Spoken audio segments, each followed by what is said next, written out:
अस्सलाम वालेकुम। मेरा नाम डॉक्टर मोहम्मद एहसन तारिक है। मैं एक न्यूरोसाइकेट्रिस्ट और बिहेवियर थेरेपिस्ट हूँ। आज हम बात करेंगे कि किसी भी नशे के मरीज़ को, किसी भी एडिक्ट इंसान को जब हम किसी बहाली मरकज़ में दाखिल करवाते हैं तो उसका इलाज किस तरीके से होता है। नशे में मुलव्वस अफराद के घर वाले इस चीज़ के बारे में बहुत ज़्यादा परेशान होते हैं, जो एक गलत रुझान हमारी सोसाइटी में पाया जाता है। बहाली मरकज़ से रिलेटेड हमारे मीडिया के अंदर जो एक आगाही या अवेयरनेस फैलाई गई है कि आया वहाँ पर किसी किस्म का तशद्दुद करके इंसान से नशा छुड़वाया जाता है। ये एक बिल्कुल ही गलत बात है। हम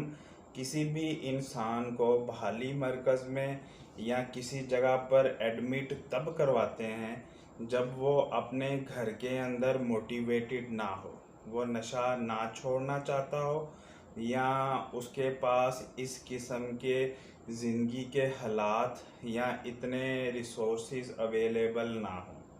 तब हम किसी भी इंसान को बाय फोर्स किसी बहाली मरकज़ में दाखिल करवाते हैं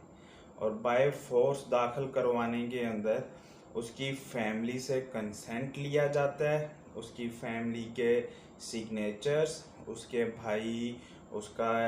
पेरेंट्स, उसके लवाहिकीन इस चीज़ को मेक श्योर करते हैं कि उनकी तरफ से ये परमिशन है कि इसको बहाली मरकज़ में दाखिल किया जाए, क्योंकि वो जिस बुरी लत के अंदर मुब्तला हो चुका है उसके अंदर वो इंसान खुद ये फ़ैसला नहीं कर सकता कि उसको इससे जान छुड़वानी चाहिए और ये एक बुरी चीज़ है। वो एक बीमारी की हैसियत रख चुका है, वो इंसान एक बीमार है। तो जब उसके घर वाले उसको अपनी परमिशन और कंसेंट के साथ किसी बहाली मरकज़ में दाखिल करवाते हैं तो एट टाइम्स ये एडिक्शन सेंटर वालों को बाय फोर्स एक टीम भेजनी पड़ती है उस इंसान को उठाने के लिए। जो 2 एडिक्शन सेंटर हमारे पास फैसलाबाद में अवेलेबल हैं, फैसलाबाद बहाली मरकज़ जवाद क्लब और हयात नौ सेंटर मिलत टाउन, उन दोनों के पास एक टीम है जो इंसान जो नशे की लत में मुब्तला है और उसमें से निकलना नहीं चाहता, फिर उसके घर वाले उसको बाय फोर्स जब दाखिल करवाते हैं तो ये टीम जाती है, उस इंसान को ज़बरदस्ती उठाकर बहाली मरकज़ में लेके आते हैं और वहाँ पे उसको रिस्ट्रेन किया जाता है। वहाँ पे 3 मंथ्स की ड्यूरेशन के लिए उसकी रोज़ाना की बेसिस के ऊपर मोटिवेशन की जाती है। एक मीटिंग, एक लेक्चर, एक सेशन अरेंज किया जाता है जिसके अंदर हम उस इंसान को समझाते हैं कि इस बुरी लत की वजह से वो अभी तक अपनी ज़िंदगी के ऐसे कौन से ख्वाब है जिनसे वो दूर हो चुका है और कितने पैसे अगर हम डेली के बेसिस के ऊपर इनको पेन और पेज पकड़ा के पैसों का जस्ट एक हिसाब लगाएं तो जो कोई इंसान 5-10 साल नशे के अंदर मुब्तला हो उसका लाखों के अंदर नुकसान हुआ होता है। वहाँ से हम इनको मोटिवेट करते हैं, फिर उस इंसान की ज़िंदगी के अंदर आने वाले अच्छे और बुरे वाक़यात एक ग्रुप थेरेपी की शक्ल में जो इंसान गिल्ट महसूस करता है जब वो इस नशे के अंदर मुब्तला होता है, उन चीज़ों को मोटिवेट करके दूर किया जाता है और साथ साथ उसको सपोर्टिव ट्रीटमेंट दी जाती है। अगर तो नशा छोड़ने की वजह से नींद का या भूख के मसाइल दरपेश आ रहे हैं तो उनके लिए मेडिसिन्स दी जाती हैं। एक नशा छोड़ने के बाद वाटरी आइज़, वाटरी नोज़, राइनूरिया वगैरह इंसान को होता है तो उसके लिए हम एंटी हिस्टामिन्स, ज़र्टेक वगैरह इस्तेमाल करवाते हैं। जिस्म के अंदर दर्दें, ओपियम, अफीम के नशे के अंदर ज़्यादा, टांगों के अंदर जो टिपिकल वर्ड्स एडिक्ट्स का होता है कि पीनियों में दर्द हो रहा है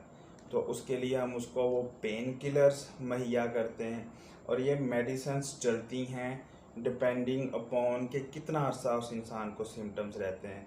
और नशा छोड़ने के बाद विड्रॉल के सिम्टम्स कितना अर्सा रहते हैं ये डिपेंड करता है कि इंसान ने कितनी मकदार में और कितने अर्सा नशा इस्तेमाल किया है। यह जब भी हम किसी इंसान को बहाली मरकज़ में दाखिल करते हैं, उसके साथ जो हमारा पहला psychiatric assessment, interview, mental state examination होता है, उसके अंदर हम यही सारे क्वेश्चन करके उसका एक मैनेजमेंट प्लान मरतब करते हैं। और फिर हमने उस मैनेजमेंट प्लान के तहत उस इंसान को एटलीस्ट 90 डेज़, जो मसला हमारे बहाली मरकज़ फैसलाबाद में चल रहा है वो ये कि फैमिली अपनी अफोर्डेबिलिटी या एडिक्ट्स के प्रेशर के अंदर आकर 90 डेज से पहले ही मरीज़ को बहाली मरकज़ से ले आते हैं, जो एक्चुअली एक ट्रीटमेंट फेलियर का सबसे बड़ा कॉज है। 90 दिन कम अज़ कम किसी भी इंसान को बहाली मरकज़ में रखा जाता है, तभी वो इस चीज़ को समझने के काबिल होता है, तभी ये चीज़ उसके बस में आती है कि वो दोबारा सोसाइटी में जाए और ये चीज़ें उसके सामने भी पड़ी हों तो वो ना करे। 90 दिन से पहले तो अभी वो विड्रॉल में है, डिप्रेशन में है और एंगर में है। उससे पहले उसको छोड़ना ख़तरनाक भी साबित हो सकता है। और किसी भी एडिक्शन के अंदर डेथ की सबसे बड़ी वजह जब इंसान एक मकदार में नशा करता हुआ छोड़ के दोबारा उसी मकदार से नशा स्टार्ट करना शुरू करता है, तो तब उसकी डेथ होती है। और ये 90 दिन के पहले इंसान को बहाली मरकज़ में से ले जाने वालों के साथ अक्सर ऐसा होता है। इसको मैं आपको बेहतर तरीके से अगर समझा पाऊँ तो फॉर एग्ज़ाम्पल अल्कोहल, एक इंसान जब अल्कोहल स्टार्ट की सबसे बड़ी वजह जब इंसान एक मकदार में नशा करता हुआ छोड़ के दोबारा उसी मकदार से नशा स्टार्ट करना शुरू करता है, तो तब उसकी डेथ होती है। और ये 90 दिन के पहले इंसान को बहाली मरकज़ में से ले जाने वालों के साथ अक्सर ऐसा होता है। इसको मैं आपको बेहतर तरीके से अगर समझा पाऊँ तो फॉर एग्ज़ाम्पल अल्कोहल, एक इंसान जब अल्कोहल स्टार्ट करता है तो 1 पैक, 2 पैक, हाफ गिलास, इस हद तक वो बढ़ता जाता है आहिस्ता आहिस्ता। जब थोड़ी मकदार के अंदर उसको डिज़ायर्ड रिजल्ट्स मिल रहे हैं तो वो थोड़ी मकदार में कर रहा है। फिर एट टाइम टॉलरेंस, डिपेंडेंस की वजह से उसको अपनी मकदार बढ़ानी पड़ती है। फिर होते होते कई दफ़ा इंसान एक बोतल अल्कोहल की यूज़ करता है उसी हाई होने के लिए, उसी फ़ायदे के लिए, उसी नशे के लिए। फिर उसको कम अज़ कम एक बोतल लेना पड़ती है। जब हम उसको बहाली मरकज़ में दाखिल करते हैं, उसका इलाज शुरू करते हैं, 1-2 महीने वो उसके बगैर रहता है, लेकिन फैमिली दोबारा उसको ले जाती है, तो वो उसी मकदार से दोबारा स्टार्ट करता है। हालांकि अब उसके लिए 1 पैक, हाफ गिलास या उससे कम वही हाई या वही नशा कोर्स करेगा, लेकिन वो दोबारा उसी एक बोतल से स्टार्ट करता है जिससे उसकी डेथ होती है। Pneumonia, GIT problems, lung problem से are the actual reasons of death, लेकिन उस मकदार को दोबारा उसी जगह से शुरू करना सबसे मेजर वजह है डेथ की फैसलाबाद, पंजाब, पाकिस्तान के अंदर। अब 3 मंथ इंसान को रख के समझा के मोटिवेशन करके विड्रॉल सिम्टम्स की मेडिसिन्स दे के, अगर ड्रग्स इस्तेमाल करने से कोई जहन के मसाइल लाइक शक शुबा, वहम वसवसा और डिप्रेशन, मायूसी, उदासी, बेचैनी, उन चीज़ की मेडिसिन्स दे के जब हम दोबारा उसकी रिहेबिलिटेशन करते हैं सोसाइटी के अंदर, उसमें दोबारा अपने सर्कमस्टांसिस, अपने कंपनी, या अगर इंसान दोबारा इस लत में मुब्तला हो जाए तो फिर रूल वाइज उसको दोबारा बहाली मरकज़ या एडिक्शन ट्रीटमेंट सेंटर के अंदर 90 डेज से या जितने दिन भी हमने पहले दाखिल करवाया था उससे ज़्यादा अरसे के लिए दाखिल करवाना है। अगर कोई 3 महीने रह के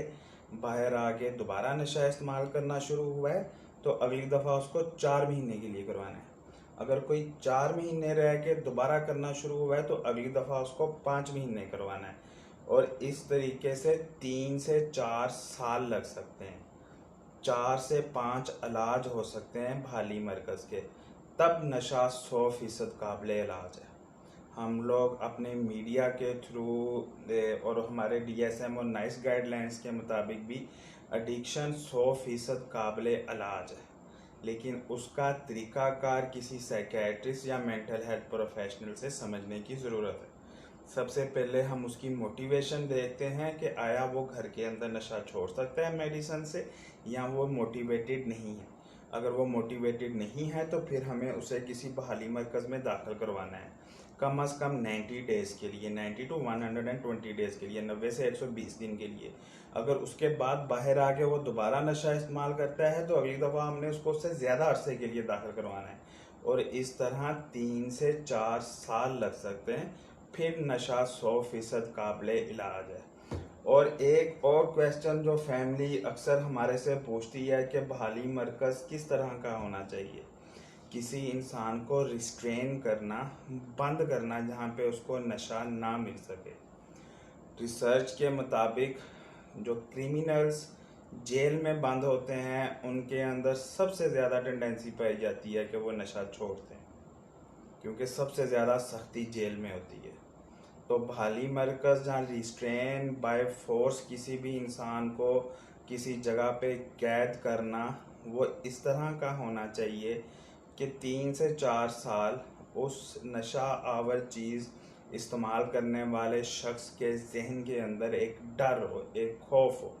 कि अगर दोबारा वो बाहर गया और उसने दोबारा से नशा इस्तेमाल किया तो मेरे घर वाले फिर मुझे उस बहाली मरकज़ में ले जाएंगे जिधर मुझे कोई नशावर चीज़ नहीं मिलेगी, जिधर वो 5 वक्त की नमाज़ पढ़ना, बाकायदा एक स्केजुअल के मुताबिक एक्सरसाइज करना, एक मोटिवेशन लेक्चर रोज़ाना की बेस पर लेना, और हर तरह के बुरे काम से दूर रहना उसके ऊपर फ़र्ज़ होगा। तो अक्सर हमने देखा है कि फैमिलीज़